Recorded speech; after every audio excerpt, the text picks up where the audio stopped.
Sup everybody, this is Karak with ACG, and as always, it's my continuing mission to give you videos that aren't 2 minutes long or filled with sponsored bullcrap. Arcade at heart with some sim elements, the Grid series, and by their familial connection, the Toka overarching series, has always been a title that was light on the simulation, high octane on the saccharine. A heavy metal ballet of cars screaming past a red zone and a cacophony of sound and smoke, but still requiring a deft hand for excellence. Grid is out on PS4, Xbox One, and PC now if you buy the premium edition, or you can get the normal edition on the 11th. And if you get a chance and like the video, maybe subscribe, maybe go out there and find some YouTuber that you like and give them a subscription if you haven't got a chance to do so, if you like their stuff. And as you guys know, with every unrated video, I'll give my final impressions on Friday during the Twitch podcast, 10:30 a.m. ACG on Twitch. Graphics are up first. So Grid pulls no punches, it just does not mean it hits with every single one of them. It is a unique look though. If Gran Turismo Sport or Forza are GTA 4, then Grid is basically the Saints Row compatriot, taking the more subdued and refined look and throwing it out the window at like 120 miles per hour. It is glitz and glamour, and if Grid isn't shining some reflection or starburst pattern at your face every 20 seconds, it's not happy. It's that first moment that they showed the bridge of the new Enterprise in the J.J. Abrams universe, and you realized, how in the hell can anyone see with all these lights shining in their eyes? But you still thought it was cool. But you know what? For all of its stylings, I love the look of the game. It is no slouch, with excellent water effects on the windows as you drive through rainstorms, or track shine from setting suns bright enough to burn corneas, or the first time you and 16 other racers all gathered together in a corner like a horsepower blood clot, jockeying for position to shoot out the other end, and it's a breakneck race to see who can break the light speed faster. Environmentally, while some of the tracks are a bit lean admittedly, I really did like the presentation a great deal, from cars to tracks and just overall effects. I think it's the lighting engine though that takes center stage here, and it's always throwing something at you and really does put a polish and a sheen to this title. And some of the tracks I really did like San Francisco, or busting across a one-way sprint in the mountains, and that sense of refreshing verticality that's so intact here, you feel like the only result of winning the race is just going to be launching into space. However, one thing you probably will notice right away, there's actually no real immersion settings in the game. You'll find yourself wondering why everything feels a bit static on the screen, regardless of the camera. And that's actually because the level of immersion interaction between the road and the driver, between the cars and the walls, and the cars and trees and people, is significantly less than most racers, with no real ability to adjust it. Regardless if you're taking a corner and slipping almost on two wheels or smashing sideways into someone on a hairpin, it never actually feels very dynamic inside the cockpit. But as Cole Trickle always said, rubbin's racing, and that's why every game touts the destruction engine and car deformation system. And I have to say, Grid's also not very good. Despite a level of fidelity to materials that's excellent, its implementation is very questionable. Sometimes you come out of a turn and your car's deformed really well, sparks flying off metal pieces, and a long race can have that Mustang looking like it's been stung, with its front end all bubbled up and riddled with holes or smoke pouring out of it. But pay attention just for a second and you'll realize how woefully inaccurate this is. Countless are the times where a car hit me on the right side and suddenly the left side popped up scratches that looked like an enraged tomcat used as a friggin' scratching pole. Now, despite it being a full damage or just cosmetic, no matter what I picked in the settings, it never really felt as accurate as I would have liked. And that discrete level between bumping and grinding suddenly looked like someone took a chipper shredder to the car, while other times sliding through the finish line on the car's side still left a mostly pristine vehicle. I came away questioning what exactly it was tracking. And I get it, this is more arcade than sim, but so were those games. But usually that also includes more robust graphical presentations of damage and anarchy to make the world feel more alive, which at times, Grid is sadly missing. Luckily, most of the time you won't be staring at that, but it was a bit disappointing. One thing I do want to mention though is the sense of speed. There are some tracks here that have you flitting fast as a freak, topped out in the highest gear of the engine, with it just attempting to get out and run past you. And that sense of speed is really well done.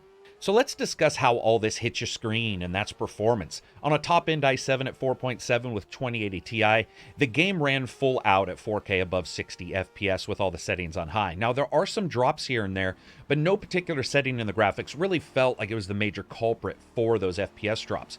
What's interesting, though, is if you watch your FPS counter in some tracks, they exhibit what they really shouldn't when it comes to FPS. I mean, San Francisco with its tight turns and huge crowds, that makes sense, but sometimes just turning a quarter on a mountain road would see a 10 FPS hit.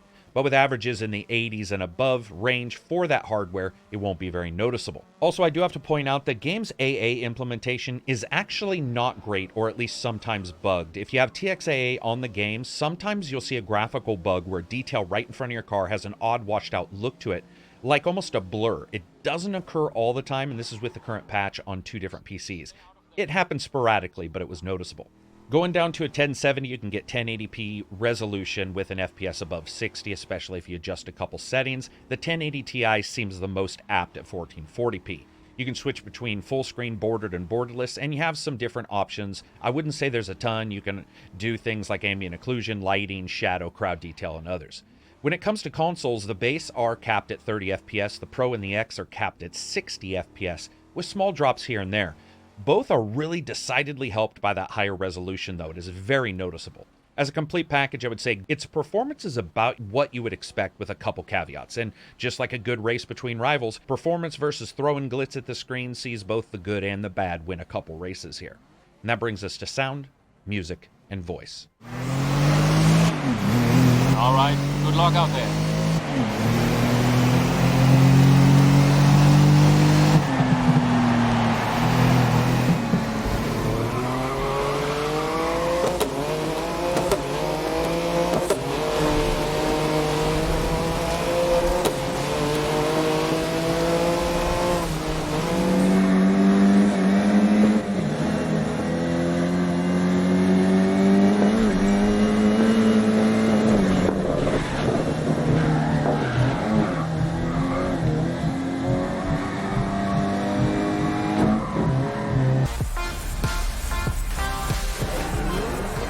And let's do voice first. Barely any, so it really doesn't matter. Let's move on. Sound. So this is hit and miss. No matter what camera I pick, the car's audio just never really resonated with any real power, aside from a very few particular vehicles. Adjusting the few settings in the game resulted in a small change, but overall nothing that was noticeably superior, and it's really anemic when it comes to those choices, which I would have liked far more on. Inside the cockpits of some vehicles, the sound is actually a more muted affair than it should be. However, there's also a nice processing to indicate the difference between being inside a slicked-out racing truck versus a prototype, and the sense of that in-car space, that was actually very good.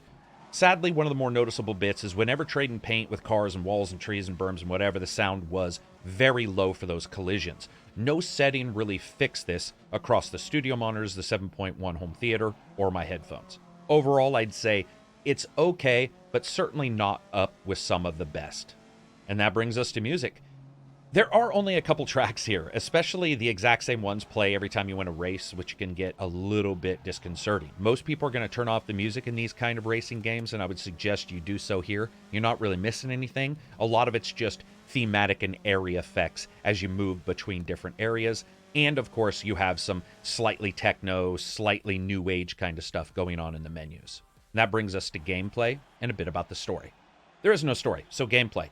One thing to realize about Grid is it's not a career-based driving game, even though it says career in it. It says that, but that's just a large number of events smashed into a box of choices, with you having to complete many, but not all of the prior ones to get to the new ones. Don't confuse this with any kind of narrative or story-based system. As you win a race, you get money to buy cars, as well as go up in level and unlock things like new drivers to hire for your crew, that you can also give a couple commands to during a race, as well as unlocking further events. While there are some excellent track choices in Grid without a doubt, due to the way the career is actually set up and the fact that you repeat a lot of them, it's noticeable quickly just how much more it actually needs. It has 12 with variations of each for time of day, specific track route, and any weather the game might throw at you. Also, the weather system is really just rain hard, overcast, or don't rain, and a time of day. It's a bit disappointing to see a game like this that just delights in its graphical prowess, and yet, just like other aspects of it, never really stretches its wings. Like most of these games, when you start out, you have almost no cars in career mode. You can buy some of them as well as get them on loan, which takes a small percentage of your winnings. There are over 70 to choose from, and they run the gamut as sort of a sample tester from prototypes to old hatchbacks. It's not a bad selection, but it is missing a couple major ones. But regardless of what you pick, at some point you're going to be racing. Let's talk about that. When you do go onto the tracks, you get to take a qualifying run to place, or you do random position or the driver's level to choose it, and you're off. I like that you can do a qualifying run here, because some games actually haven't had that, which is really surprising. You can also make some very basic adjustments to the car to adjust control. And when I mean basic, I mean very basic, so be prepared. And yes, the game is instantly playable with a controller if that's what you want to do. Nothing wrong with that. It works very well. While it is slanted almost completely, almost angled towards arcade, Grid does have steering wheel support as well, and due to the way it plays, you would think that wheeled support would be robust. Think again. They do have support, and by support that means some work, and they seem pretty proud of having support as they've done blog posts about it. I use both a Thrustmaster 500 and a Logitech G920, but you better set all those settings at their absolute maximum. And sadly, there's very few settings. It's so thin, Euro models throw sandwiches to it. You have just a couple various sliders for things like return to center and soft lock, and that's about it, which is sad as the game has a tremendous amount of races where hitting the side of a berm or accidentally rubbing up against an opponent should lend information to the gamer, and a system with force feedback should do, well, force feedback and give you feedback, but it doesn't. You can supposedly go in and adjust settings in the files of the game itself again, but it's not friggin' 1998. Regardless, I would suggest that you leap into the settings and turn sensitivity down on the gamepad. The title's instantly playable, as I said before, but it'll help because it is a bit twitchy. Once you get it nailed down, it's party time. And I mean it, it can be absolute anarchy, because what's smarter than buying a truck, stripping it down so it weighs about 40 pounds, and slamming enough horsepower on its hood to shoot 20 orphans into space? That's right, nothing is. Now, when you sit back and start really driving in Grid, that's where it nails a lot of the elements, and you can ignore some of the stuff I've mentioned before. They make it a racing game as it should be. It is a true arcade game, even though it has a lot of those sim-style elements. It's balls to the walls racing. Throwing your car sideways into a turn and busting out the back end in a packed downtown track, or launching 10 feet into the air through a series of descending hills is awesome. And despite any other issues Grid may have, that's when it's magic. But it doesn't always stay that way. It's time to talk about the giant elephant stampeding around this room. That's the AI and the Nemesis system in the game. First thing about the AI, you need to go in. If you've ever played a racing game, trust me, go to the options, turn the difficulty up to hard. Easy and normal are hilarious, with times of anywhere between 10 and 25 second splits between you and second place. Hard mode seems to be the sweet spot, because on very hard, the game goes from offering challenge to watching guys post times where you're like, is that even possible? It is, but it's hard. The difficulty option should have just been called win, win, win. Nope. Second is the Nemesis system. Everyone has wanted some kind of Nemesis system since the Mortar game's implementation, buggy as it was, which had you chop and work heads off, and then someone would show back up alive with a fear of fire, like that was in any way connected. But all joking aside, when it actually worked, it worked well to further the narrative of a character over a period of time. Grid's implementation is decidedly poor, and it's a mixture of both the new idea and how it's implemented, as well as the AI itself. Someone bumps you, Nemesis. You bump someone else, Nemesis. They bump each other. Somehow you're the Nemesis. Start a race, Nemesis. Think about fries, Nemesis. Frankly, with this many enemies on the track, you might as well have a friendly system instead. Oh, but wait, they did do that. It's a teammate on your team that you can tell to go attack other drivers, which is probably getting them a Nemesis for all I know. It's supposed to heighten tension, and at times it does when it works. But half the time, everyone is slamming into each other like an Exodus mosh pit anyway, and it's hard to get a line on who it was who's even pissy with you unless you have a big indicator on the screen. So that what you have is just a bunch of ramrodding AI who gets an excuse narratively to beat your car into next week, who magically forget the next race. It leaves no room for a growth in the overarching career itself, and frankly, doesn't really do anything. It's also just insane to see these guys drive. It reminds me of the first time I loaded a Drivatar for a friend in Forza, and he started just smashing the shit out of everything, and I thought to myself, yep, that's him. I guess you'd say that they're meant to mimic that, but for overt aggressiveness, when you are around, it's just hilarious. Also, I've never seen them get a penalty for shortcuts. They may, and I may have missed it, but I've seen ones go bumper to bumper and fly off a road by like 20 feet and then drive back on, not resetting, but also not having any time penalties at the end on the same corner I had for cutting like 2 feet in. They also rarely crash. It is crazy. No matter what difficulty you have the game on, I think I've seen maybe 10 total crashes in hundreds of races. This seems connected again to the AI in the Nemesis system, where while bumping and smashing are a very real thing, unless it's you they're gunning for, then they're notoriously superglued to the track. This results in moments where the cars ahead of you take corners like old people fuck, then suddenly they're smashing into you with reckless abandon. I've seen dudes shoot across an open section at least 3 cars wide to slam into me for no reason, pretty much at the starting of the race, just like, sup man, wanted you to know I was here. And many times this could be described or explained away as forcing a racing line, but they seem almost nonchalant about getting through the race themselves. If you want to use it, there is a rewind feature that takes you back a couple moments and allows for correction. Now, other modes here allow for you to do free races and pick and choose various elements, including time of day, number of racers, and so on, up to 16, and multiplayer, which is restricted to a quick match setting as well as a custom setting for making your own races. It's not very robust.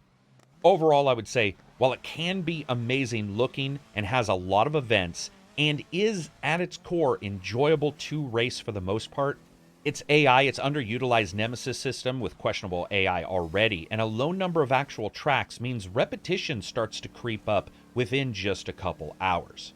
And that brings us to fun factor.